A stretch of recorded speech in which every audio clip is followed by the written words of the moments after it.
Welcome to another expert talk brought to you by Newristics. I'm Rex Parks and I'll be hosting this interview.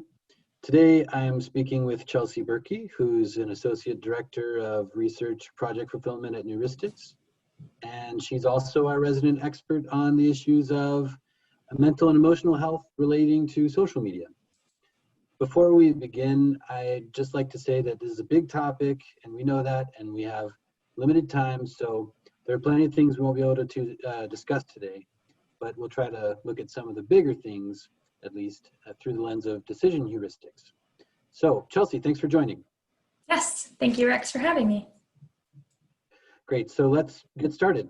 As we know, there are a lot of different social media platforms, and many of them are really an enormous success. So I wanted to ask you if you have any thoughts on how to explain that. Sure.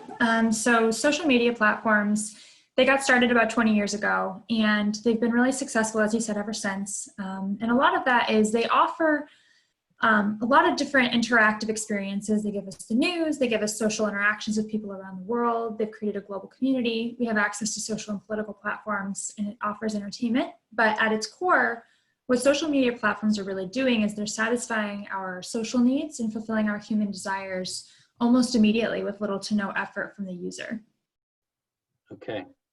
And so, apparently there is a strong connection between social media and experiencing mental or emotional health issues then?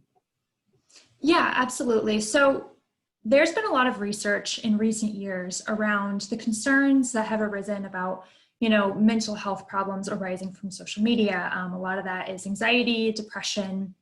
There's a new term called fear of missing out.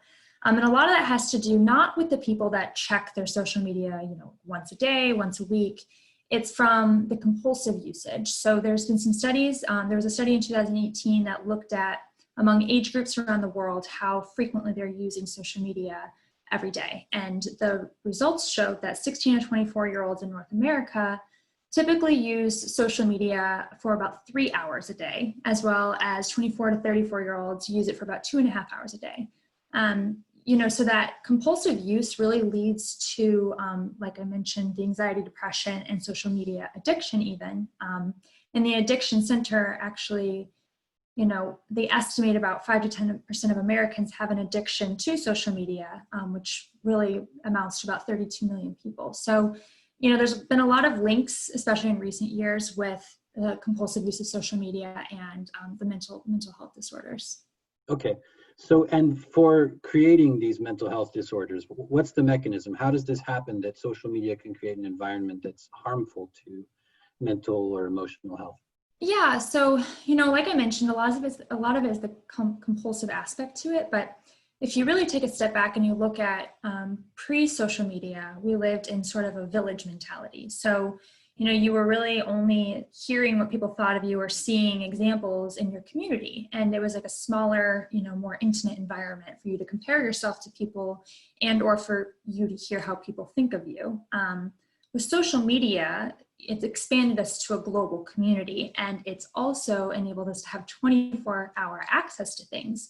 So two things really happen is, we are comparing ourselves to a broader scope of people.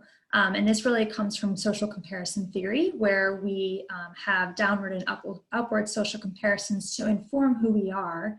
And then it also comes from the reaction from others. So comments and tweets and likes and all that. It resonates with our social acceptance and our perceptions of ourselves. So, the fact that it's perpetuated this global community to really inform, what we think of ourselves and what others think of us, that's, really pushed us to have these mental health problems because we're constantly thinking about our self-image and, having these constant emotions going around in our head. Okay. And so where do heuristics come into the picture then when we think about that social environment? Yeah, so heuristics come in. So heuristics themselves, they're mental shortcuts that we use every day subconsciously to make decisions and interpret ourselves as well as the world around us. So we know there's a link between social media and mental health issues. And heuristics can be used as a tool for us to really simplify the why behind that, like so understanding why these mental health issues are arising. So, you know, if we want to look at some specific examples on the topic of comparing ourselves to others, some heuristics that really rise to the top of us doing that are, there's 4 of them. So there's sensationalism bias, which is, you know, the idea that humans choose to report more extraordinary events than everyday ones. So you would report, you know, some big event that happened to you, but you might not report like, you know, your typical evening of watching Netflix or, you know, eating a microwave dinner. And then the second heuristic is conversational bias, which posits that people like to present themselves in the best light. So they exaggerate positive information while downplaying or omitting negative information. So I might report that I went and ran a marathon and I did my best time, but I might not report that, you know, I'm not showered in 4 days or something like that. And then the third one is the faulty generalization. So the heuristic of faulty generalization bias, it really is our brain trying to digest and simplify a complex world by grouping things together based on limited information that we have. So we see that sensationalism bias and conversational bias, those blended together, we create a faulty generalization in our heads. And then the fourth heuristic that really comes up as we compare ourselves to others on social media is distinction bias. So humans inherently see more differences when evaluating options simultaneously than when evaluating them separately. So when we think of that from a social media perspective, I'm looking at somebody else's profile and I'm also assessing and evaluating myself. So therefore it's distinction bias coming into play. And it can be dangerous because if you see people that have sensationalized content or putting all these really positive things about ourselves, we form that faulty generalization assumption that maybe they're happier or better. And then we create that comparison with distinction bias. Okay, so that might explain why it's a little bit of a problem, because, you know, if I'm going to post on social media, which I usually don't, but if I were, you know, I think I would, and most people do, try to focus on the exciting and the positive things about their lives. So it sounds like almost like focusing on the positive is almost harmful for people using social media. Is that what you're saying? I mean, it's not necessarily wrong or harmful per se to the person that's posting it. It's offering users an empowerment of taking on a virtual identity, and they can have control over how they're perceived. But 2 issues do arise from constant perpetuated positivity of self being put on the internet. Is first of all, for the person that's posting it, it's not necessarily representative of your whole self. And so you're not being truly honest with who you are. You're portraying a persona that's a virtual thing of what you want to be, but not necessarily who you truly are. The second issue, which is the bigger one, is not the person posting, it's the person receiving on the other end. So it's the perception that that person viewing that profile is getting of that other person's life, and the comparison that they are inevitably making to themselves through faulty generalization and distinction bias, which can perpetuate this negative, you know, self-esteem and self-concept of the person that's receiving the information of that positive profile. Yeah. Okay. And so then this phenomenon that ultimately amounts to kind of creating an environment where people are wanting to make comparisons between, you know, themselves and what they're seeing on social media.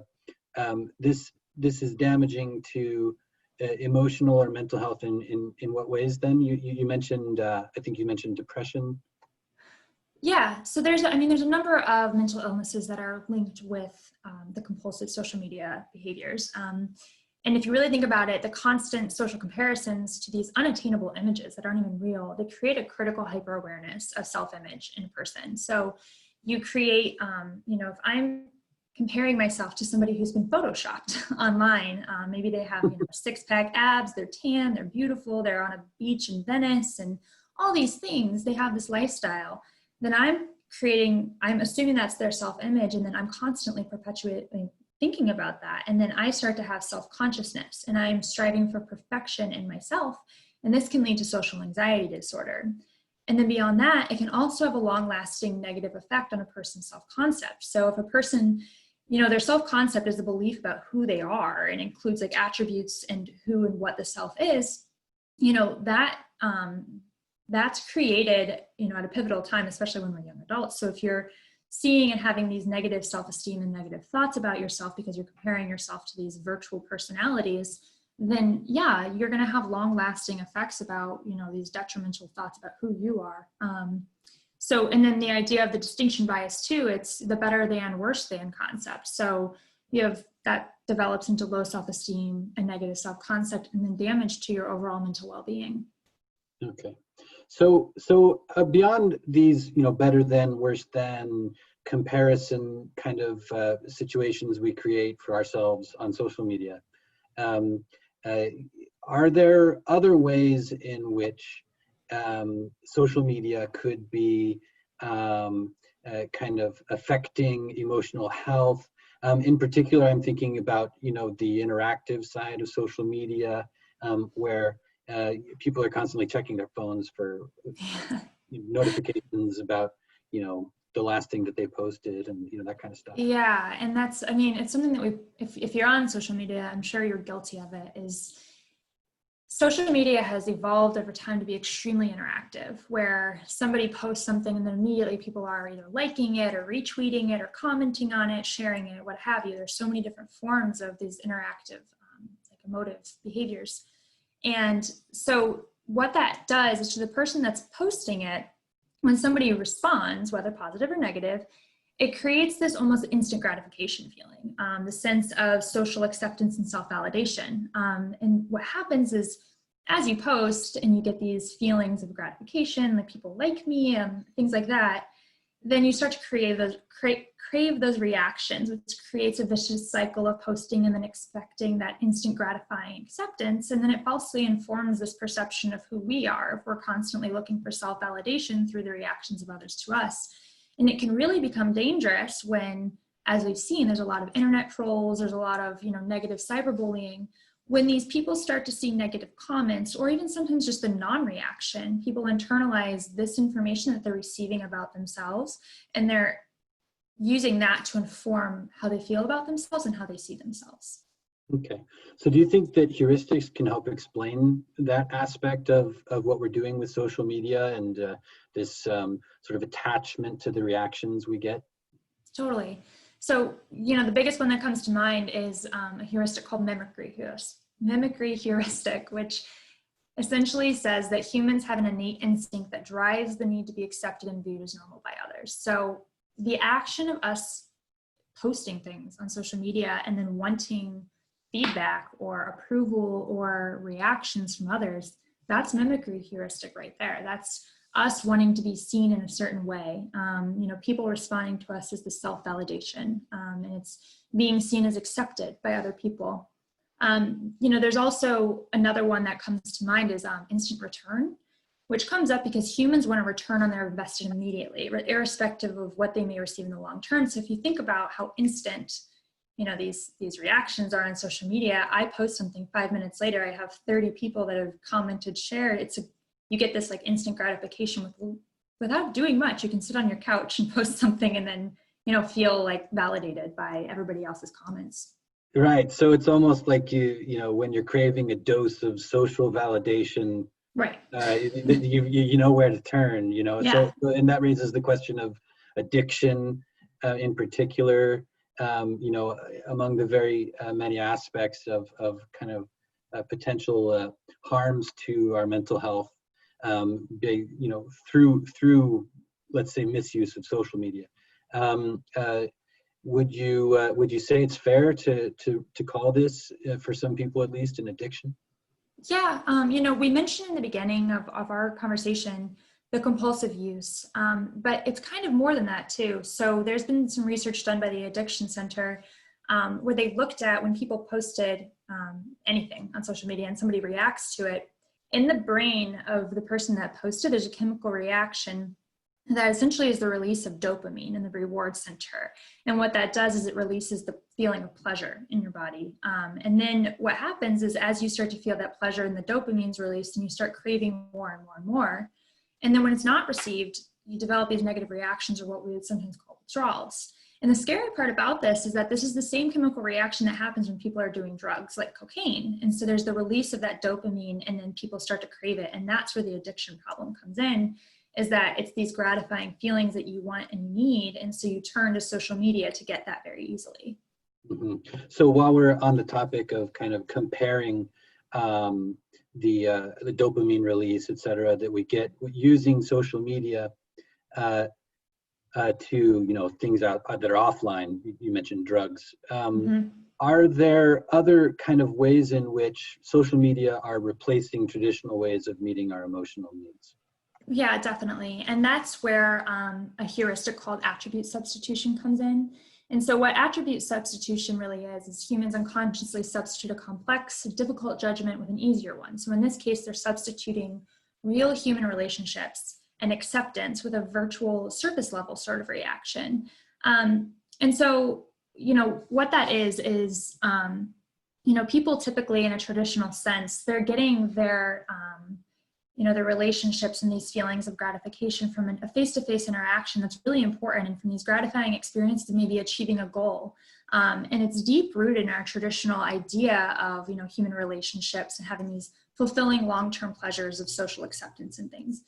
And so what happens is that when people get these immediate short-term pleasure from these emotive reactions, eventually that wears off. So it might feel good for about 5 minutes that you're like, oh, I'm accepted, people like me, there's a pleasure of feeling funny or something like that. But then inevitably that wears off, and then it becomes this vicious cycle that leaves social media users feeling unfulfilled very quickly and yearning for more. And so what happens with the attribute substitution is they're trying to replace that feeling of being socially accepted and being a part of something with this surface level reaction on social media. And unfortunately, that just can't be replaced without, detrimental effects to our loneliness and well-being. Okay. So, while we're kind of talking about replacing offline stuff with the online reactions that we get, there's quite a range of the kind of reactions we can get from our use of social media. It's not just likes that, people can comment all kinds of things. There are retweets, there's the lack of a reaction. A lot of different ways in which people can engage each other through social media. Is it just about getting reactions, or does it make a difference the kind of reaction that you're getting through your use of social media? Yeah, so that's a great point. The reactions themselves, they are addicting, but at the end of the day, the bigger issue is the substance of those reactions, which is very important. So we see a lot on the news about, cyberbullying, that there's trolls, and we even see it whenever we go online, that there's people we don't know that are just, kind of ripping people apart for no reason. And so what happens is that when people get these negative comments, the gratification is not experienced, and then the users that posted something internalize this belief that they're, wrong or not funny or unpopular or not liked.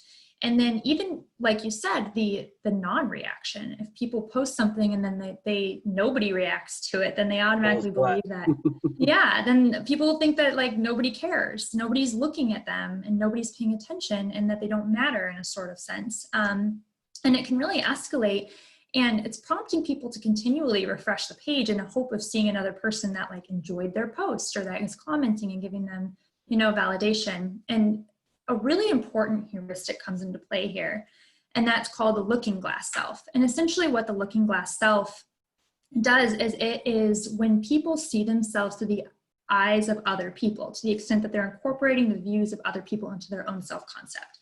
So the really dangerous area is that when you get these negative postings or negative reactions, the content itself is really negative, then somebody is going to see that lens of another person's opinion about them, or maybe the person isn't even their real opinion, they're just trying to get a rise out of another person. But whatever the reasons, the person that's receiving those postings and those negative reactions, they're flipping it and they're incorporating those views into their own self-concept. And this is really unfortunate, especially because the majority of users on social media are so young. And so when they're developing these really pivotal years of this self-concept of themselves, and then these negative aspects come into it, it does cause these really negative emotions about themselves, and their self-perceptions are very harmed, and then you get low self-esteem, and it just perpetuates all of the problems. Hmm. So in a way, the way, the reactions that we're getting on social media, then through this lens of the looking glass self heuristic, it's almost like social media, for better or worse, are kind of holding up a mirror to, we're holding up a mirror to ourselves, and that's giving us a sense of what people think about us, even if that could be a very distorted sense of it. Absolutely. Yeah, absolutely. So especially because more and more, young people are getting their people's opinions of themselves. Like I mentioned before, like we're no longer living in that village mentality. So people are getting a lot of this feedback about themselves and these comparisons from others from social media. And so unfortunately, then yeah, most of the reactions, if they're coming back and they're negative or they're non-existent, then people's self-concepts and the looking glass self, it's like you said, holding up a mirror, and it's not good. Right. So I think we're running a little bit short on time. We'll just ask one last question. Sure. And that's about how, a lot of social media platforms basically thrive on attention-seeking behavior. They're almost designed to encourage people to seek attention, and the more people do that, then the more content that ends up on social media, and they benefit. The companies benefit from this. Yeah. But then there's the question of the sort of the resulting, I guess, the aftermath of it, that's happening. Yeah, the wreckage. Right.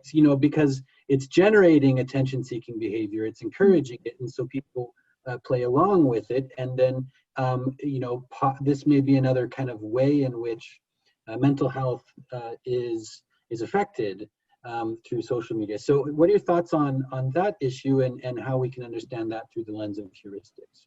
Yeah, and so this is where mimicry heuristic comes up again. It's that yearning to be accepted socially, and it's something that we all crave, whether we admit it or not. And so a lot of this, attention-seeking behavior, it's that outward need for self-validation. We look to others to validate who we are. And so unfortunately, as somebody posts something and they want to get more and more of those reactions, people might not react today as they did to the same posting yesterday.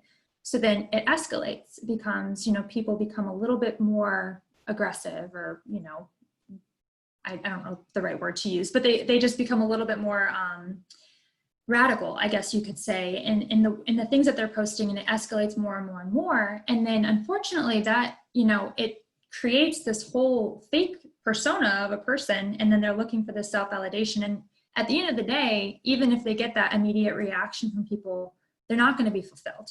And then they're going to keep coming back for more, and it's going to keep perpetuating the problem.